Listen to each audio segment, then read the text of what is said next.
શ્રી કૃષ્ણ, જય સ્વામિનારાયણ ફ્રેન્ડ. મિતાંશનો આ બીજો વરસાદ છે. જો વરસાદ આવી ગયો છે. હા, ધીરે ધીરે વરસાદના છાંટા આવી રહ્યા છે. વરસાદ જેવું વાતાવરણ થઈ ગયું છે. અહીંયા અમે ગેલેરીમાં ઊભા છે, તમે જોઈ શકો છો. અત્યારના ઠંડુ વાતાવરણ બહુ હવે ભગવાન વરસાદ લાવી દે તો સારું વાતાવરણ થઈ ગયું. થોડા થોડા છાંટા આવે છે. ત્યારબાદ શું થઈ રહ્યું છે એ પણ હું તમને બતાવીશ. મિતાંશ રમે છે. મિતાંશ રમે છે.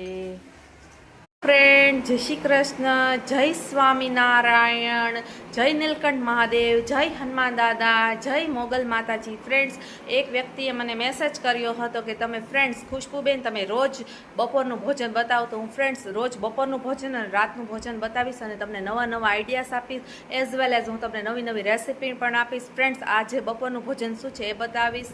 તો ફ્રેન્ડ્સ, જો તમે તૈયાર છો આજનું ભોજન જોવા માટે?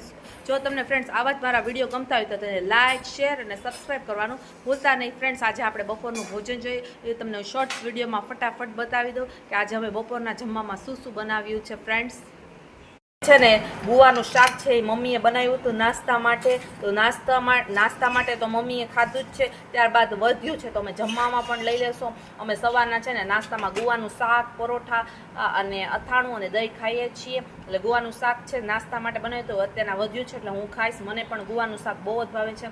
ગુવાનું શાક મારું પ્રિય છે. તમારું છે કે નહીં તમે કમેન્ટ કરજો. ત્યારબાદ દૂધી બટેટાનું શાક છે, કારણ કે અમારા ઘરમાં છે ને ગુવાનું શાક મને ને મારા મમ્મીને જ ભાવે છે, બીજા કોઈને ભાવતું નથી. એટલે બીજા બધામાંથી દૂધી બટેટાનું શાક કર્યું છે. ત્યાં પીળી મગની દાળ છે. ફ્રેન્ડ્સ, આની રેસીપી આપેલી છે, તમે ન જોયું હોય તો અમારી ચેનલમાં જોઈ લેજો. મારી યુટ્યુબ ચેનલમાં પીળી મગની દાળ કેવી રીતના બનાવીને રેસીપી આપેલી છે. ત્યારબાદ આ ભાત છે. પછી મિતાંશ માટે અડદની દાળ છે. એને તો મગની દાળ નથી ભાવતી એટલે એને પણ મને મારી જેમ અડદની દાળ બહુ ભાવે. મને પણ અડદની દાળ બહુ જ વાલી છે.